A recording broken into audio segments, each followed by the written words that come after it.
मुच्यते पूर्णस्य पूर्णमादाय पूर्णमेवावशिष्यते। ॐ शान्ति शान्ति शान्तिः। ॐ सहना भवतु सहनो भुनक्तु सह वीर्यं करवावहै तेजस्विनावधीतमस्तु मा विद्विषावहै। ॐ शान्ति शान्ति शान्तिः। शङ्करं शङ्कराचार्यं केशवं बादरायणं सूत्रभाष्यकृतौ वन्दे भगवन्तो पुनः पुनः। ईश्वरो गुरुरात्मेति मूर्तिभेदविभागिने व्योमवद्व्याप्तदेहाय दक्षिणामूर्तये नमः। सदाशिवसमारम्भां शङ्कराचार्यमध्यमाम् अस्मदाचार्यपर्यन्तां वन्दे गुरुपरम्पराम्। श्रुतिस्मृतिपुराणानाम् आलयं करुणालयं नमामि भगवत्पादं शङ्करं लोकशङ्करम्। प्रातः स्मरणीय परम पूज्य वंदनीय स्वामी प्रेमपुरी जी महाराज को वंदन नमन। समुपस्थित सभी आत्मस्वरूप श्रोताजन भक्तजन। अष्टावक्र गीता का यह 18वां अध्याय, जिसमें स्वयं अष्टावक्र महाराज उपदेश प्रारंभ करते हैं। अष्टावक्र उवाच इससे शुरू होता है। इस पूरी गीता में सबसे ज़्यादा बड़ा अध्याय यही 18वां अध्याय है। कुल अष्टावक्र गीता में 298 श्लोक हैं और उनमें से 100 श्लोक तो केवल इसी एक अध्याय में है और बाकी के अध्याय में किसी में 10 श्लोक, किसी में 12 श्लोक, किसी में 20, किसी में 4 ही श्लोक हैं। तो यह थोड़ा विस्तार से है। इसमें विशेष विषय है, जो प्रतिपाद्य विषय है जीवन मुक्ति। जीवन मुक्ति का क्या लक्षण है, जीवन मुक्ति का क्या स्वरूप है, यह इस अध्याय का प्रतिपाद्य विषय है। 2 प्रकार से मुक्ति का वर्णन आता है। पहली मुक्ति है सद्यो मुक्ति और दूसरी का नाम है क्रम मुक्ति। सद्य अभी ज्ञान के साथ ही इसी शरीर में रहते रहते, इसी जगत में रहते रहते सद्य ज्ञान प्राप्ति के समकाल ही मुक्ति, उसको हम कहते हैं सद्यो मुक्ति। और अभी उसने साधना किया, थोड़ी सी कोई एक बात रह गई, कोई प्रतिबंध रहा, जिसके कारण इस समय उसको अपने स्वरूप का आनंद नहीं मिला, तो क्रम से अपने श्रेष्ठ कर्मों के कारण किसी श्रेष्ठ लोक में जाएगा, ब्रह्म लोक पर्यंत उसकी गति होगी और आगे बढ़ते बढ़ते ब्रह्म लोक से उसको अंत में स्वयं हिरण्यगर्भ के लोक में ब्रह्म विद्या की प्राप्ति होगी और वहां से मुक्त होगा, क्रम मुक्ति। तो एक तो सद्यो मुक्ति और एक क्रम मुक्ति। सद्यो मुक्ति में भी विभाग करेंगे 2 प्रकार का, एक जीवन मुक्ति और एक विदेह मुक्ति। एक श्रेष्ठ ग्रंथि है, उसका नाम यह है जीवन मुक्ति विवेक। बहुत ही दिव्य ग्रंथ है और जो स्वाध्याय करना चाहे। जीवन मुक्ति जैसे कि नाम ही है, शब्द ही समझ सकते हैं। जीवन रहते रहते जीवन मुक्ति, शरीर रहते रहते व्यवहार करते करते वो मुक्ति का आनंद कैसे प्राप्त करे? वो शरीर रहते रहते मुक्त है, उसके क्या लक्षण होंगे? देखने वाले की दृष्टि में शरीर दिख रहा है। जगत गुरु भगवान शंकराचार्य हैं, भगवान वेदव्यास हैं, गुरुदेव वशिष्ठ जी हैं, विश्वामित्र हैं, अत्रि, भृगु, अंगिरा, च्यवन इत्यादि अनेकानेक हमारी गुरु परंपरा है। वो सब शरीर है, तभी शास्त्र लिख रहे हैं, शास्त्र का स्वाध्याय करा रहे हैं, शिष्यों को पढ़ा रहे हैं। तो शरीर तो है, व्यवहार तो कर रहे हैं, लेकिन फिर भी वो मुक्त है, जीवन मुक्ति। तो इस अध्याय का मुख्य विषय ही है जीवन मुक्ति। हम लोग पहला श्लोक पढ़ते हैं। पहला श्लोक नमस्कार है, मंगलाचरण है। यस्य बोधोदये तावत् स्वप्नवद्भवति भ्रमः तस्मै सुखैकरूपाय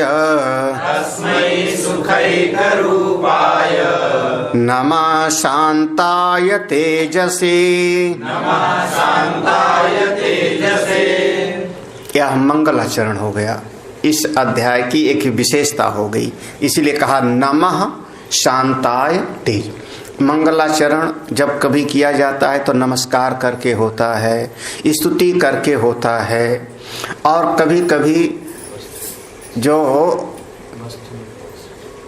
अपना मूल स्वरूप है उस मूल स्वरूप का प्रतिपादन करने के द्वारा भी मंगलाचरण होता है, जिसको कहते हैं वस्तु निर्देशात्मक। तो वस्तु निर्देशात्मक यहाँ पर मंगलाचरण होगा। तत्व का निर्देश करने के द्वारा, जैसे ब्रह्मसूत्र में प्रारंभ किया भगवान भास्कर ने युष्मद् अस्मद् प्रत्यय गोचरयो, तो वहाँ पर मंगलाचरण में ना तो ओम है, ना किसी को नमस्कार है, लेकिन तत्व का प्रतिपादन है, वस्तु तत्व का निर्देश है, और उसी से मंगलाचरण हो गया। तो क्या है? यस्य, जिसके, यस्य माने जिसके, जिस तत्व के, जिस तत्व के। अब एक ऐसा तत्व है, उसके अज्ञान से ही ये सारा का सारा जगत दिखाई पड़ता है। मूल अपने आत्म स्वरूप के अज्ञान से जगत की प्रतीति होती है। जैसे शुद्ध आकाश के स्वरूप को हमने नहीं ठीक से समझा तो नीलिमा का भ्रम होता है, और बाल्यावस्था से लेकर के जब तक हमारी नजर ऊपर जाती है हमको लगता है आकाश नीला है। साल दर साल एक दिन का भ्रम नहीं होता, साल दर साल हमारी नजर ऊपर जाती रही, हम देखते रहे आकाश नीला है, आकाश नीला है, नीला गगन है। लेकिन जब कभी हमने स्वाध्याय किया, जाके विद्यालय में उस विद्या का अर्जन किया, भूगोल इत्यादि को पढ़ा, अंतरिक्ष विज्ञान को प्राप्त किया, और एक ज्ञान उत्पन्न हुआ कि वास्तव में आकाश हम उसको कहते हैं जिसका कोई आदि नहीं और जिसका कोई अंत नहीं, और जिसका कोई रूप नहीं, जिसका कोई रंग नहीं। आकाश अंतरिक्ष कितना विशाल होगा हमने उसको जाना नहीं, कोई नहीं जानता। इस आकाश के अंतर्गत आकाश गंगाएं होंगी, उस आकाश गंगा में अनेकानेक अरबों खरबों ब्रह्मांड ग्रह उपग्रह होंगे। उसी में हमारा एक सूर्य का सौरमंडल, उसी में हमारे उस सूर्य के हमारे अपने परिवार, ऐसे अरबों खरबों होंगे। तो ये आकाश कितना है, इसका आदि नहीं अंत नहीं। अब ये बोध हो गया, ज्ञान हुआ। इस ज्ञान के उत्पन्न होते ही एक भ्रम मिटा, जो हमको लगता था कि आकाश 2 किलोमीटर बाद में जमीन को छू रहा है, वो भ्रम मिट गया। लगता तो था ना, अभी भी लगता है। हाँ, जो हमको लगता है कि आकाश का एक रंग है नीलापन, जैसे ज्ञान हुआ कि आकाश का कोई रूप नहीं, रंग नहीं, तो इस ज्ञान के साथ ही, शुद्ध आकाश के ज्ञान के साथ ही उसमें नीलेपन का भ्रम मिट गया। भले नीलापन दिखता है, नजर को दिखाई पड़ता है, वो एक नजर की बात है, दिखता है, लेकिन बुद्धि के भीतर विवेक है कि आकाश का कोई अपना रंग नहीं। यह जो नीलापन है आकाश का दिखाई पड़ते हुए भी मिट गया। कैसे? उसके ज्ञान से, उसके अज्ञान से ये दिखाई पड़ता था, उसका ज्ञान हो गया तो इसका भ्रम बाधित हो गया, भ्रम बाधित हो गया, झूठा। तो यस्य बोध उदय तावत, तो जिस तत्व के ज्ञान होने पर, जिस आत्म स्वरूप के ज्ञान होने पर, बोध उदय माने बोध उदय का ज्ञान हुआ, उसके ज्ञान होने पर ये जितना भ्रम दिखाई पड़ता था वो सब का सब मिट गया। कौन सा? तावत स्वप्नवत भवति भ्रमा, तावत तभी तक ये जगत दिखाई पड़ता था। तावत माने तब तक ये जगत रूपी भ्रम, जगत रूपी भ्रम दिखाई पड़ता था, जब तक हम जैसे जगे नहीं थे तो स्वप्न दिखाई पड़ता था, जगे नहीं थे तो स्वप्न दिखाई पड़ता था। स्वप्नवत भवति, यहां पर ऐसा करेंगे तो हाँ, तावत भ्रम, कैसे? स्वप्नवत भवति, ये स्वप्नवत भवति एक दृष्टांत है। जैसे स्वप्न में कब, जब हम जगे नहीं थे तो स्वप्न दिखाई पड़ता था, तो जब तक जगे नहीं थे तब तक स्वप्न दिखता था। ऐसे ही जब तक अपने आत्म स्वरूप में हम जगे नहीं तब तक ये जगत रूपी भ्रम हमको सत्य दिखाई पड़ता है। स्वकाले सत्यवद भाति प्रबोधे सत असत भवेत। स्वकाले जब तक दिखाई पड़ता है तो ये सत्य जैसे लगता है, ज्ञान होने पर ये सब का सब झूठा दिखाई पड़ता है। वास्तव में आकाश का नीलापन ना कभी था, ना है, ना होगा, ना किसी से उत्पन्न हुआ। कार्य नहीं है आकाश का नीलापन, कार्य होता तो इसका कोई कारण होता। यहां कार्य कारण का संबंध नहीं होगा। इसकी उत्पत्ति किसने की, कब बनाया आकाश का नीलापन? सब का सब एक कल्पित था, भ्रम था, नजर का धोखा था। जैसे बोध हुआ तो मिट गया। ऐसे जिस आत्मा के ज्ञान से, जिस अपने ब्रह्म स्वरूप के ज्ञान से ये सारा जगत दिखाई पड़ते हुए भी प्रतीति मात्र हो जाता है, नीलिमा जैसे भ्रम सिद्ध हो जाता है, तस्मै उस आत्म स्वरूप को, तस्मै माने उस आत्म स्वरूप को कैसा है विशेषण? सुख एक रूपाय, जो सच्चिदानंद स्वरूप है, सुख स्वरूप है, उसको हम नमस्कार कर रहे हैं। तो जिस आत्मा के अज्ञान से यह जगत रूपी भ्रांति हमको दिखाई पड़ती थी, जैसे जगे नहीं थे तो स्वप्न दिखाई पड़ता था, उस सच्चिदानंद स्वरूप अपने आत्म स्वरूप को मेरा नमस्कार है, मेरा नमस्कार है। कैसा है वो? शांताय तेजसे, देखो शांताय तेजसे सुखैक रूपाय, ये सब तीनों विशेषण है अपने आत्म स्वरूप। सुखैक रूपाय यानी आनंद स्वरूप हो गया, तेजसे माने चित्त स्वरूप हो गया। तो चित्त और आनंद और शांताय को अपने स्वरूप में अवस्थित है, सत के साथ जोड़ लो तो अपना स्वरूप कैसा हुआ? सत, चित्त और आनंद। शांताय को सत के साथ जोड़ लो, तेजसे को चित्त के साथ जोड़ लो, सुखैक रूपाय को आनंद। उस अपने सच्चिदानंद स्वरूप को मेरा नमस्कार है, जो मेरा अपना वास्तविक स्वरूप है, जिसका एक बार बोध हो जाए तो जगत ये दिखाई पड़ते हुए भी नहीं होता। हाँ, दिखता है लेकिन नहीं है। हाँ, दिखता है नहीं, दिखने से कौन सी, दिखती तो बहुत सारी चीज है, दिखती तो बहुत सारी चीज है, लेकिन वास्तव में विवेक की कसौटी पर कसते हैं तो होता नहीं। दिखने का तो घट दिखता है, लेकिन जब विवेक की धारा चलती है तो घट नाम की कोई चीज नहीं है, केवल मिट्टी ही मिट्टी है। वाचारम बड़ो विकारो नाम धेयम मृत्तिका इत्येव सत्यम। तो दूसरा श्लोक देखो, अर्जयित्वाखिलान् अर्थान् भोगानाप्नोति पुष्कलान् न हि सर्वपरित्यागम् अन्तरेण सुखी भवेत्।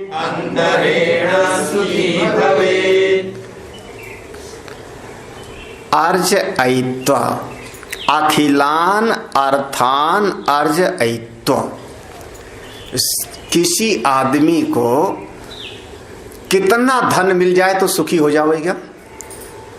कितना? हाँ, 1 लाख, 10 लाख, 10 करोड़, मिलियन, ट्रिलियन, कितना मिल जाए? कितना मिल जाए तो सुखी हो जाए? एक बच्चे से हमने पूछा, वो बच्चा जो है एमटेक टॉपर, तो हमने उससे पूछा कितना पैसा चाहिए तुमको, कितना पैसा मिल जाए तो सुखी हो जाओगे? तो उस बच्चे ने, छोटा बच्चा नहीं, मैंने कहा एमटेक कर चुका था टॉपर, उसने दोनों हाथ फैला के कहा इतना। हाँ, मतलब कोई सीमा नहीं, कोई सीमा नहीं। अखिलान अर्थान अर्जयित्वा, हमारा तैत्तिरीय श्रुति और बृहदारण्यक श्रुति दोनों में एक मीमांसा होती है, नाम है ब्रह्मानंद मीमांसा।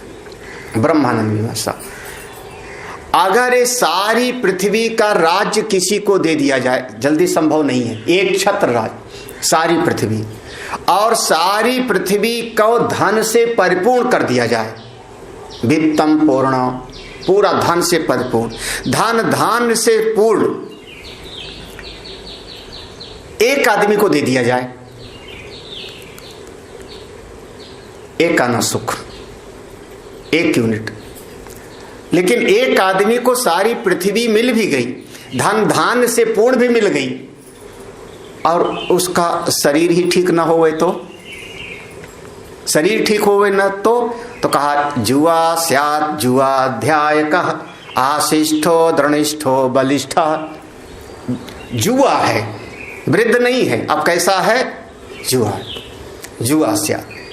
अच्छा, जुआ भी होवे, जवान है, पढ़ा लिखा नहीं है तो उपयोग क्या करेगा? बोले युवा स्यात्, युवा अध्याय का, पढ़ा लिखा भी है, जुआ है, पढ़ा लिखा है, आशिष्ठो दृढ़निष्ठो बलिष्ठा, शरीर उसका बलवान है, शक्तिमान है, सब ठीक है, और सारी पृथ्वी का राज्य उसको दे दिया जाए, धन धान्य से पूर्ण, तो उसको समझो कि 1 यूनिट, 1 आना सुख। आप फिर उससे 100 गुना सुख अमुक को है, उससे 100 गुना सुख अमुक को है, उससे 100 गुना सुख अमुक को है। सबसे ज्यादा सुख किसको? जिसने अपने स्वरूप में निष्ठा प्राप्त कर ली, उसका नाम ये ब्रह्मानंद मीमांसा। तैत्तिरीय उपनिषद में भी है, बृहदारण्यक उपनिषद में भी है, वो वहां पर प्रसंग है। तो अखिलान अर्थान अर्जयित्वा, सारी पृथ्वी का जितना संपत्ति है सब कोई प्राप्त कर लेवे, ये पहली शर्त कह दिया। लेकिन सर्व परित्यागम अंतरेण न ही सुखी भवेत्, बिना सब कुछ छोड़े सुखी नहीं। हाँ, सुख किसमें? त्याग में। हाँ, इकट्ठा करने में सुख नहीं है, इकट्ठा करने में श्रम है। जब श्रम माने मेहनत, और जब चारों तरफ से श्रम करना पड़े तो नाम हो गया परिश्रम। हाँ, परि माने चारों तरफ से, परितः, श्रम माने मेहनत।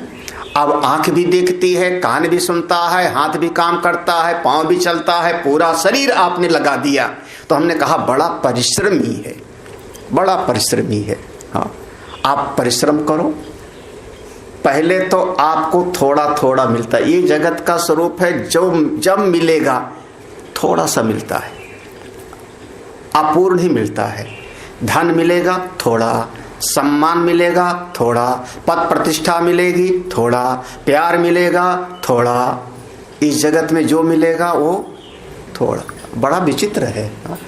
और जीव के भीतर चाह है किसकी? पूर्णता की। आप पूर्ण हो ना, आप ब्रह्म हो, तो चाह होती है पूर्ण की, जो मिले हमको पूरा का पूरा।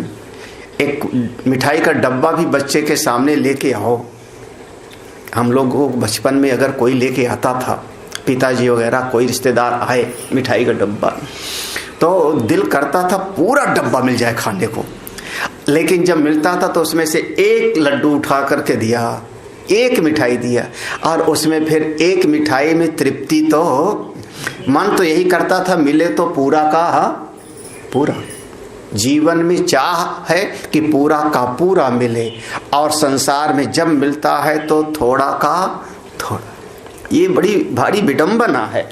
तो अखिलान अर्थान अर्जयित्वा, चाहे जितना आदमी इकट्ठा कर ले, इकट्ठा करने में श्रम है, मेहनत है, जूझता है, लेकिन बिना त्याग के सुख नहीं।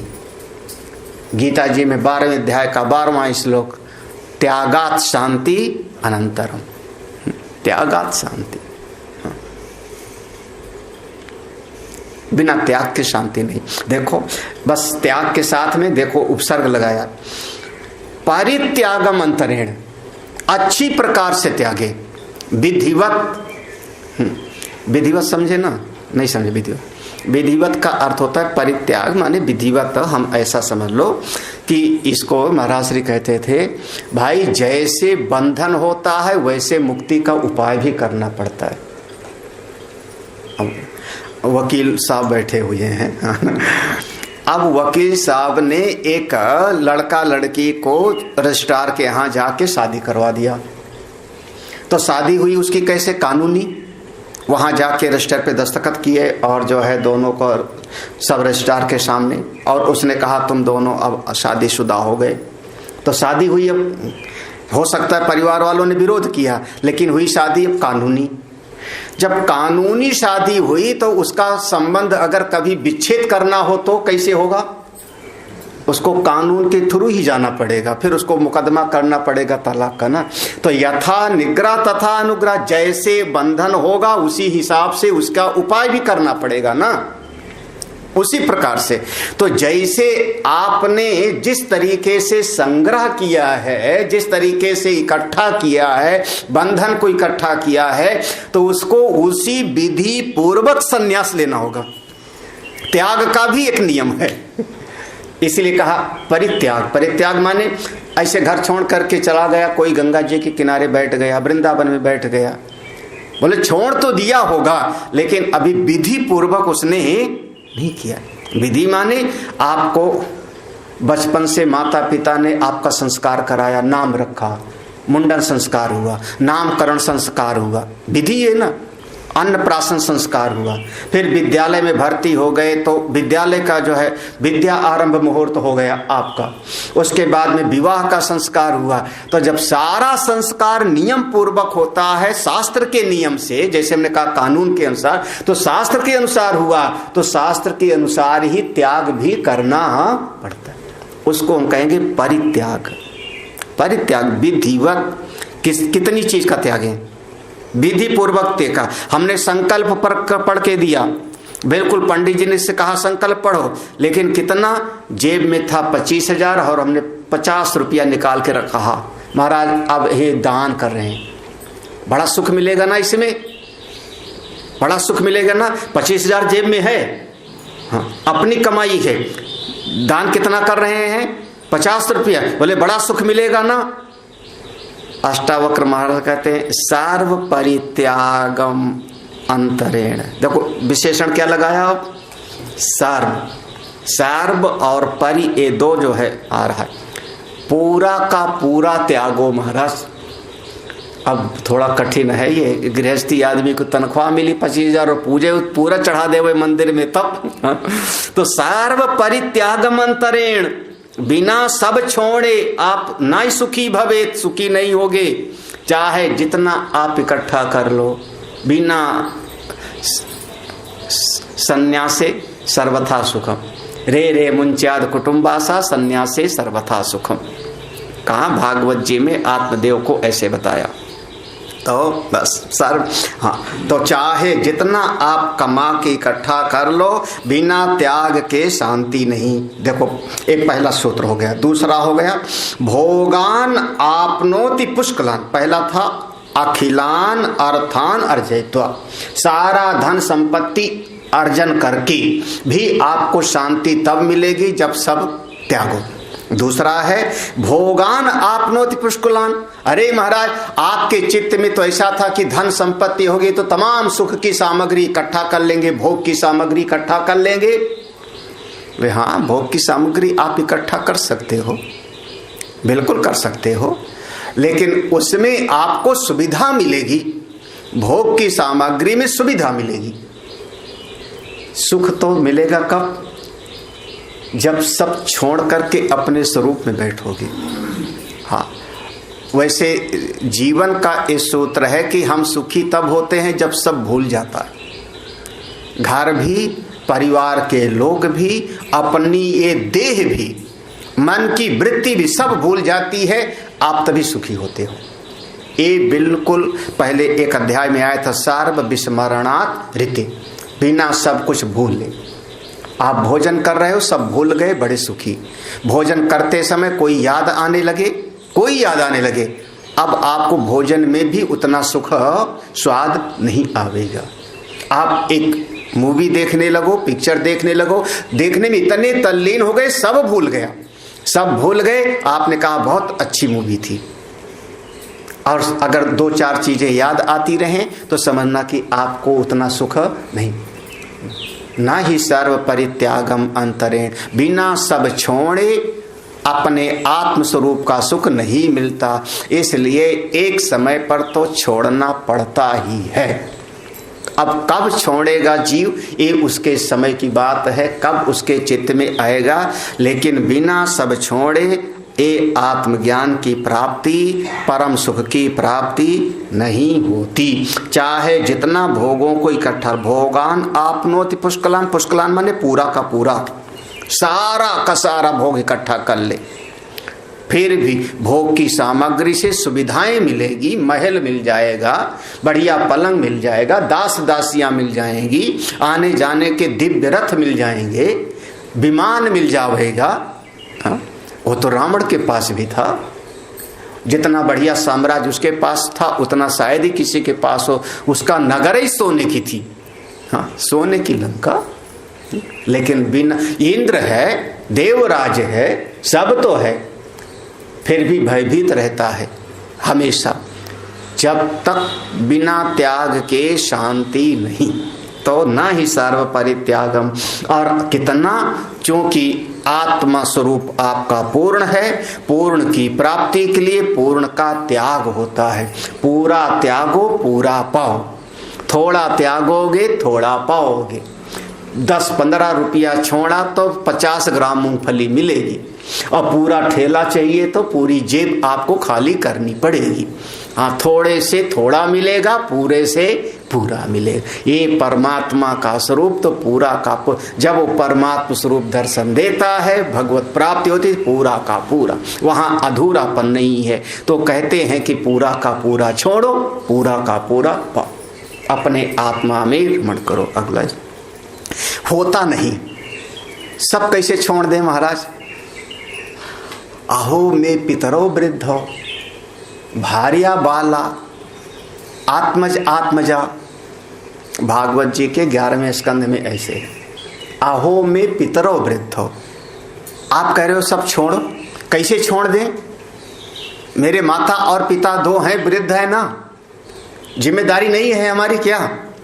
हाँ, पितरो, पितरो माने द्विवचन हुआ, पितरो द्विवचन। अहो में पितरो, माता और पिता वृद्ध हैं, उनको कैसे करें, कैसे छोड़ दें? तो तुम्हारी पत्नी संभाल लेगी, छोड़ो। बोले भार्या बाला, अरे वो ना समझ है, उसको दुनियादारी का पता ही नहीं। हाँ, ये चाहे जितना कोई पत्नी समझदार हो, पति कभी नहीं समझता कि वो समझदार है। हाँ, कभी नहीं समझता। हाँ, योग वशिष्ठ में तो एक चुड़ाला का आख्यान आता है, ब्रह्मज्ञानी है वो, चुड़ाला ब्रह्मज्ञानी है, लेकिन उसका पति राजा शिखिध्वज वो मानने के लिए तैयार नहीं, बड़ा प्रयत्न करना पड़ा। हाँ, तो भार्या बाला, आप कह रहे हो सब छोड़ दो, सब छोड़ दो, आत्मज्ञान में आओ, सब छोड़ दो। कैसे छोड़ दे? आत्मज आत्मजा, एक कन्या है छोटी सी, एक पुत्र है छोटा सा, हमारी जिम्मेदारी नहीं बनती क्या? माता पिता है, पत्नी है अबोध, हाँ, एक पुत्र एक पुत्री है, जिम्मेदारी है, ऐसे कैसे छोड़ दें? बोले हाँ ये बात तो है। अगला श्लोक तो पढ़ो थोड़ा सा। कर्तव्य दुख मार्तंड ज्वाला दग्धांतरात्मनः कुता प्रशम पीयूष धारासार मृते सुखम।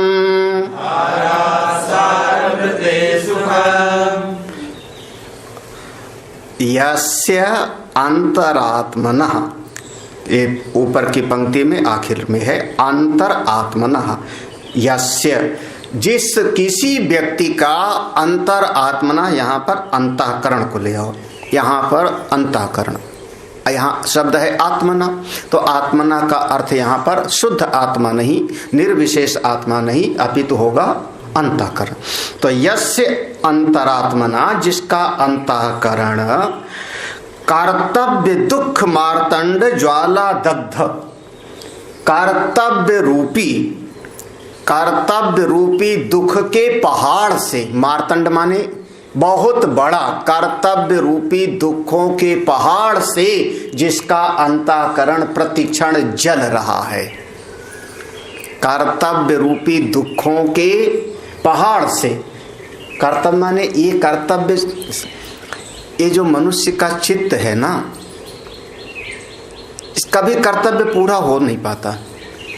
एक कर्तव्य करोगे 2 रह जाएगा, 2 करोगे 4 रह जाएगा। ये निश्चित रूप से जगत में किसी भी का भी कर्तव्य पूरा नहीं हो पाता, किसी का भी। हाँ, हम अगर भगवान राम जी पिता का वचन मान करके वहां गए, जंगल में वचन माना है, एक कर्तव्य किया है, तो माँ के प्रति भी तो कर्तव्य था, कौशल्या अम्बा के प्रति भी तो उनका कर्तव्य है, साम्राज्य के प्रति भी तो उनका कर्तव्य है, राजकुमार थे, और भी तो कर्तव्य हैं। एक पिता का वचन माना, 4 कर्तव्य छूट गए, 4 कर्तव्य छूट जाएगा। ये जीवन का ऐसा है। आप शहर में आकर के माता पिता की सेवा करो, बच्चों को ठीक से पढ़ा नहीं पाओगे। अब बच्चों को पढ़ाने के लिए आप शहर में जाके रहने लगो, माँ बाप को शहर पसंद नहीं आता, 2 कमरों का फ्लैट, 3 कमरों का फ्लैट, वो घर पे रहेंगे। आप इसको संभालोगे तो वो जाएगा, उसको संभालोगे तो ये जाता है। ये जीवन ऐसा विचित्र है। तो ये जीव के चित्त में क्या होगा? अरे भाई क्या करूं, एक कर्तव्य हमारा रह गया, ये हमने कर्तव्य किया था और ये वाला कर्तव्य हमारा रह गया था। बस ये कर्तव्य कभी पूरा ही नहीं होता, किसी का पूरा नहीं हुआ, तुम्हारा कहाँ से हो जाएगा? ना भगवान राम का हुआ, ना कृष्ण का हुआ। भगवान राम ने, चलो भगवान की प्रतिज्ञा है ना, धर्म संस्थापनार्थाय संभवामि युगे, मैं जगत में आता हूं किस लिए? धर्म की स्थापना के लिए। तो उनकी प्रतिज्ञा तो यही हो गई ना, धर्म की स्थापना के लिए मैं बार बार सृष्टि में आता हूं। कितने सारे अवतार सतयुग में हो गए। सतयुग माने समाज बहुत अच्छा रहा होगा। सतयुग में ही सनत कुमार जी का अवतार, कपिल भगवान का अवतार, दत्तात्रेय का अवतार, सतयुग में ही यज्ञ पुरुष का अवतार, सतयुग में ही भगवान का कच्छप अवतार, धन्वंतरी अवतार, मोहिनी अवतार, ये सब सतयुग में तो हुए। इतने सारे अवतार होते हैं। और शास्त्र क्या कहता है? सतयुग बीता और त्रेता आ गया। त्रेता माने समाज थोड़ा नीचे की तरफ गया। सतयुग में श्रेष्ठ था, समाज अच्छा था। त्रेता आया यानी समाज थोड़ा नीचे आया। त्रेता युग में भगवान का परशुराम अवतार हुआ, रामा अवतार हुआ, उनकी सारी लीला इसीलिए हुई। अगर धर्म की स्थापना कर लेते भगवान, पूरी तरह से धर्म का स्थापना हो गया होता, तो त्रेता के बाद फिर सतयुग आ जाना चाहिए ना भाई। समाज तो अच्छा हो जाना चाहिए, धर्म की स्थापना हो गई तो सतयुग आना चाहिए। लेकिन त्रेता के बाद आया कौन सा? द्वापर। इसका मतलब समाज और नीचे गया। द्वापर में भगवान का अवतार हुआ बलराम जी का, कृष्ण रूप में आए। ये दोनों भगवान के अवतार माने जाते हैं। चलो कृष्ण को कोई भगवान का अवतार नहीं, स्वयं भगवान मानते हैं। आए, आप घोषणा करते हैं। अगर वास्तव में द्वापर में भी धर्म की स्थापना हो जाती तो द्वापर के बाद भी सतयुग हो जाना चाहिए, समाज को अच्छा हो जाना चाहिए था। लेकिन शास्त्र क्या कहता है कि भगवान के इस धाम से जाते ही कलयुग का प्रवेश होता है। परीक्षित का और कलयुग का संवाद होता है। कलयुग आ गया, यानी समाज और नीचे की तरफ गया। कहाँ हो पाया पूरा? किसी का भी कर्तव्य पूरी तरह से नहीं हो पाता। एक करोगे तो एक रह जाएगा, ये वाला निभाओगे तो दूसरा वाला रह जाएगा। तो कर्तव्य रूपी दुख ये जीव के भीतर रहता ही है। मन कचोटता रहेगा, ये वाला रह गया, ये वाला रह गया, ये वाला रह गया। हाँ। अच्छा, माता पिता हैं, अगर बहुत कठोर सच्चाई में देखा जाए तो माता पिता हैं। माता पिता जितने प्रेम से अपने पुत्र का पालन पोषण करते हैं, उतने प्रेम से पुत्री का भी पालन पोषण करते। हाँ, उतना ही प्रेम से। तो माता पिता के प्रति जो सेवा का भाव है पुत्र ने तो किया। और कितनी बार ऐसी घटनाएं होती हैं कि पुत्री तो जो है कोई सेवा नहीं कर पाती। हाँ, मन में रह भी जाता है, क्योंकि अचानक बीमार हुए, कुछ दिन हुआ बीमार हुए, वो किसी कारण से आ नहीं पाई। हाँ, वो अपने वहां करेगी। हाँ, असल में एक कर्तव्य। भगवान जब संपाति ने बंदरों की सेना को बता दिया कि उस पार सीता बैठी हैं अशोक वाटिका में, अशोक वृक्ष के नीचे, जो इस 100 योजन समुद्र को उल्लंघन करे वो जाके देख पाएगा। 100 योजन अगर नापा जाए तो जहां पर धनुष कोटि है रामेश्वरम के पास में, धनुष कोटि जहां से रामेश्वरम से उल्लंघन किया होगा, और उस पार वो 100 योजन नहीं है। 100 योजन माने 400 कोस, 800 मील। हाँ, अब तो नापा हुआ है पूरा, इतना दूर नहीं है 100 योजन। 100 योजन मतलब कर्तव्य का महासमुद्र। सीता रूपी शांति वहां पर है, सीता रूपी शांति है। कौन देख पावेगा सीता रूपी शांति को? कौन मिल पावेगा? बोले जो इस कर्तव्य रूपी समुद्र को पार कर सके। बीच में इसमें बाधाएं आएंगी, जो पार कर सके। कोई कहता है मैं इतना छलांग लगाता हूं, 10 योजन 20 योजन। ऐसे ही कोई कहता है इतना कर्तव्य कर लूंगा, इतना कर लूंगा, लेकिन पूरा उस पार तो जा नहीं पाता। तो जिसका अंतःकरण हृदय कर्तव्य रूपी दुख से ये कर लिया, इतना रह गया, ये करना बाकी रह गया। हाय हाय क्या करता, ये करना रह गया। इससे ज्वलित हो रहा है कुतः प्रसम पीयूष धारा। उसको वह जो परम शांति रूपी प्रसम पीयूष धारा, जो परम शांति रूपी अमृत का धारा है, उसको कहां से मिलेगा जी? प्रसम पीयूष धारा, जो बिल्कुल प्रशांति रूपी अंतःकरण की शांति रूपी जो अमृत की धारा है, वो कुतः सुखम, उसको कहां प्राप्त होगा? और साथ में भाई बात तो यही कि जब तक ये पूरी तरह से त्याग नहीं करता, पूरी तरह से त्याग नहीं करता, तब तक अपनी अंतरात्मा के सुख को प्राप्त नहीं कर। और ये जगत में कर्तव्य तो ऐसे ही है। हाँ, ज्यादातर तो लोग जो है एक कर्तव्य को पकड़ लेते हैं, 4 कर्तव्य किनारे छोड़ देते हैं। ये वाला रह गया, वो वाला रह गया। आप श्रेष्ठ को पकड़ो, श्रेष्ठ को पकड़ो। हाँ, आगे अगला श्लोक पढ़ते हैं। आपका कर्तव्य क्या है? तो श्रुति भगवती बार बार कहती हैं, आपका कर्तव्य बस एक है। आप मनुष्य हो, मनुष्य का शरीर पाए हो, दुर्लभ है, तो आपका बस एक ही कर्तव्य है, जीवस्य तत्व जिज्ञासा। जीव का परम कर्तव्य है तत्व का बोध। बिल्कुल स्पष्ट तौर पर ये भागवत का सूत्र है।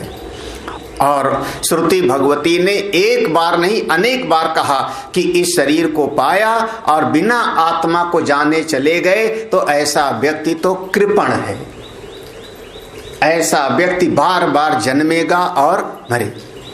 बहुत खो दिया उसने। इह चेद वेदी दत् सत्यमस्ति न चेदिहा वेदी महती विनष्टि। बार बार श्रुति भगवती कहें जीव का एकमात्र कर्तव्य है अपने स्वरूप की प्राप्ति, और लौकिक जगत में जो छोटे मोटे कर्तव्य हैं निभा लेना चाहिए। लेकिन आप सोचो कि मैं पूरा ही कर्तव्य निभा डालूंगा, सब पूरा कर लूंगा, तो ये आज तक कभी किसी से हुआ नहीं है। आप कोई महान विशिष्ट पुरुष नहीं हो।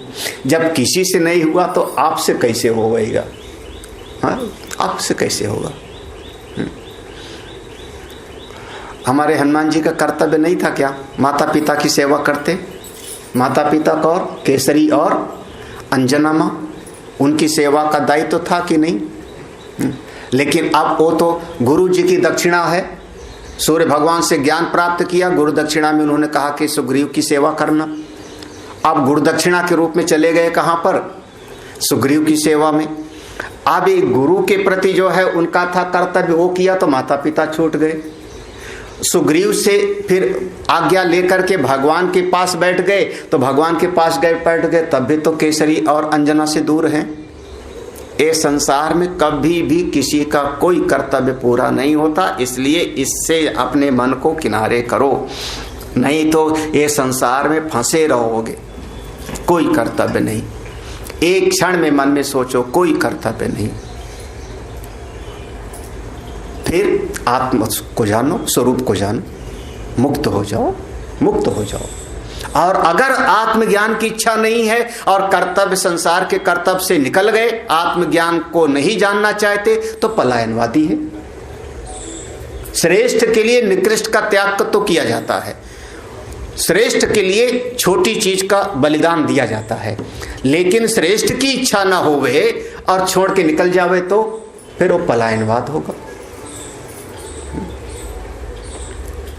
थोड़ा सा जीवन ऐसा उलझा हुआ है। अगला श्लोक, भावोऽयं भावना मात्रो न किंचित् परमार्थतः नास्त्य भाव स्वभावानां भावा भाव विभाविनां।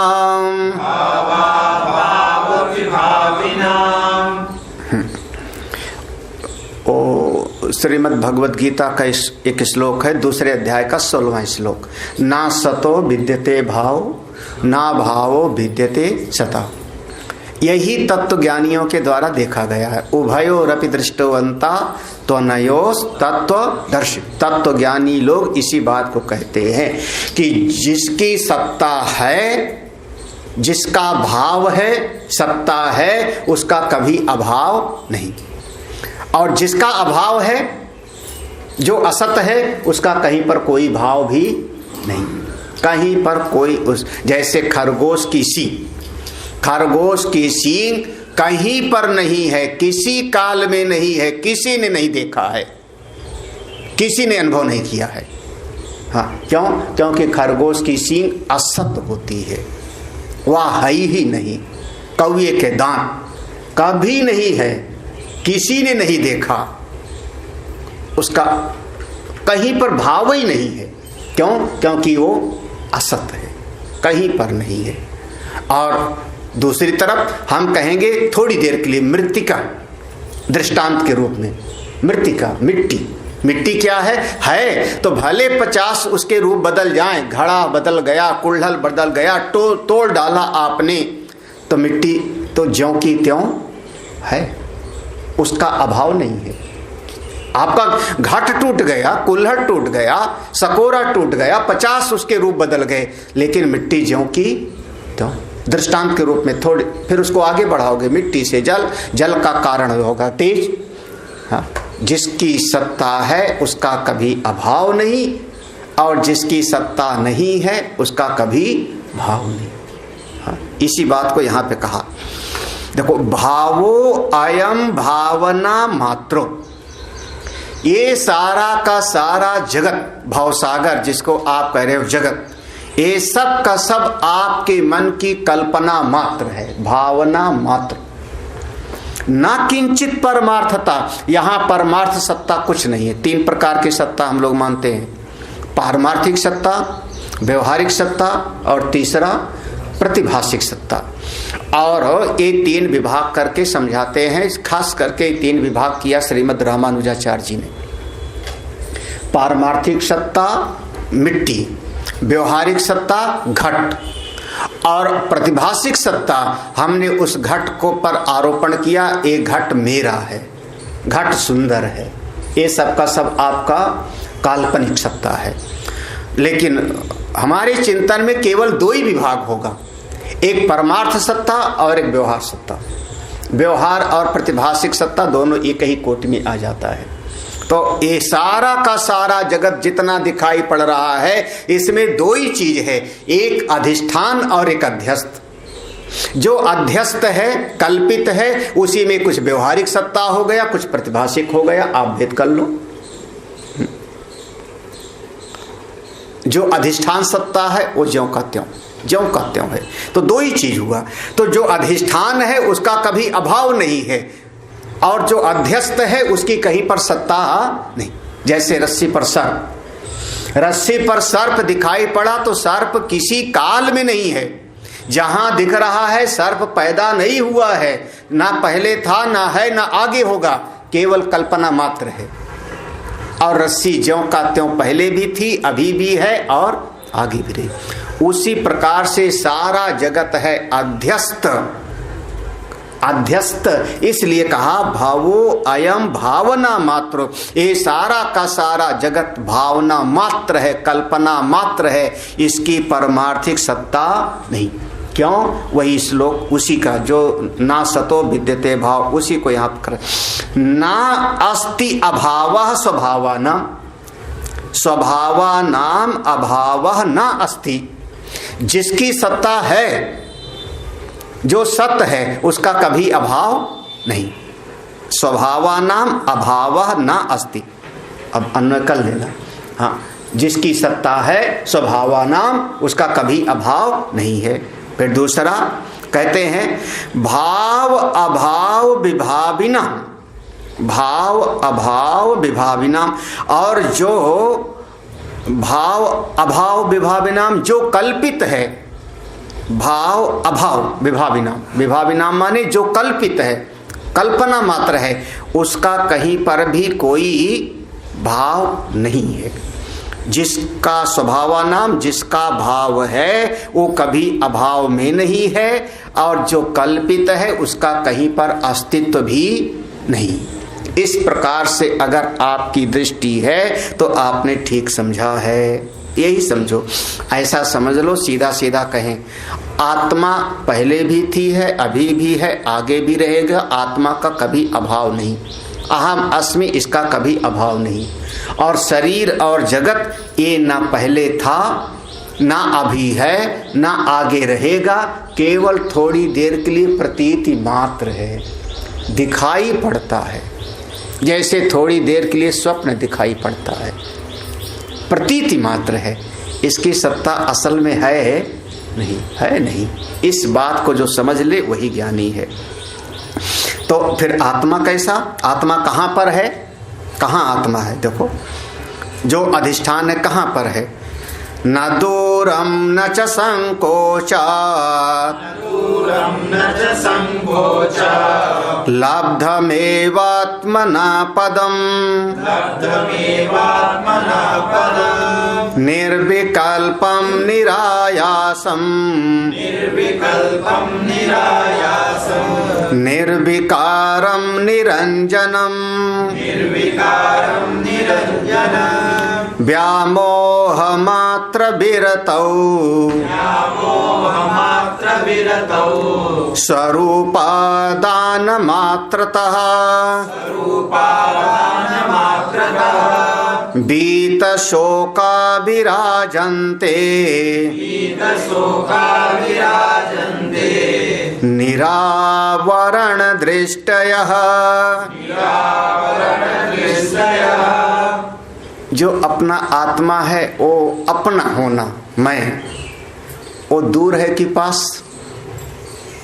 दूर है कि पास? हाँ, दूर है। नाचा दूरम, दूर है या पास में है? संकोचा पास में है, भीतर है, क्या कहो? तो वास्तव में अपने आत्म स्वरूप को जब तक अज्ञान है, अविद्या है, अज्ञान मिटा नहीं, तब तक वो दूर से भी दूर है, दूर से दूर है। कब तक? जब तक अज्ञान है, जब तक अज्ञान है। और जब बोध हो जाता है, ज्ञान हुआ, तो ज्ञान से वो पास से भी पास, क्योंकि अपनी आत्मा है। तो अज्ञान से दूर है और ज्ञान से बिल्कुल मिला हुई हुआ, तो उसको अपने स्वरूप को ना तो आप कहो दूर है और ना ही कहो वो बहुत पास। अगर पास होता तो रोज अनुभव हो जाता आपको। पास है तो अनुभव क्यों नहीं हो रहा है? बोले अज्ञान के कारण। अज्ञान के कारण, यही तो है ना। और अगर दूर है तो दूर है तो जो कभी मिलेगी, तो जो मिलेगी कभी न कभी बिछुड़ेगा, उसको हम आत्मा कह ही नहीं रहे। आत्मा कैसा? सर्वव्यापक। तो देश से परिच्छिन्न आत्मा नहीं। ईशावास्य उपनिषद की श्रुति है ना, ईशावास्य उपनिषद में ऐसा एक मंत्र आता है कि वह दूर से भी दूर है और पास से भी पास है। तो तदु अंतरस्य सर्वस्य तदु सर्वस्य बाह्यतः, तो ऐसे आता है। तो एक जगह पर और दूर में ते विपरीते विसूची अविद्याया च विद्येति ज्ञाता, ऐसे प्रसंग आता। तो ना दूरम, आप स्वरूप दूर नहीं है, नाचा संकोचात, संकोचात माने बहुत पास भी नहीं है। लब्धम एव आत्मनः पदम, लब्धम एव मिला ही हुआ है। यहाँ आत्मना माने अपना स्वरूप, अपना आत्मा, यहाँ शुद्ध आत्मा आपका पहले से प्राप्त है, पाना नहीं है। लब्धम एव, बस इतना है। कैसा है? निर्विकल्पम। आगे अब उसके देखो, ये सब अतत व्यावृत्ति लक्षण से ये लक्षण दे रहे हैं। लक्षण है निर्विकल्पम, वह निर्विकल्प है।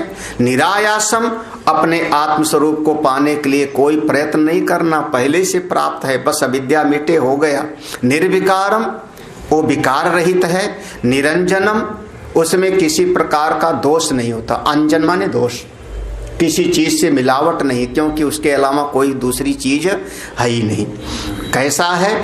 व्यामोह मात्र विरत। व्यामोह, व्यामोह कहते हैं भ्रम को, अध्यास को। व्यामोह माने उल्टी समझ, उल्टी समझ, विपरीत समझ, विक्षेप। विक्षेप की निवृत्ति हो जावे, व्यामोह से समझ लो विक्षेप की निवृत्ति। विक्षेप की निवृत्ति हो गई, विपरीत समझ चली गई, और निरावरण दृष्टया आवरण भी भंग हो गया। ये तीन दोष मानते हैं ना, आवरण, विक्षेप और भल। तो व्यामोह मात्र विरतो माने विक्षेप की निवृत्ति, निरावरण दृष्टया माने आवरण का भंग। जब ये हो गया, विक्षेप भी गया, आवरण भी भंग हो गया, तब स्वरूप आदान मात्रता, स्वरूप का ठीक ठीक जैसा स्वरूप है, अपने स्वरूप का ज्यों का त्यों फिर बोध हो गया। यथावत, यथात्म रूप से जैसे आप हो, जिस महिमा में हो। परिणाम क्या होगा? आवरण भंग हो गया, विक्षेप की निवृत्ति हो गई, स्वरूप का बोध हो गया, तब किस प्रयोजन की सिद्धि हुई? कह रहे हैं बीत शोका विराजन्ते, आपके भीतर का सारा शोक मोह चला गया।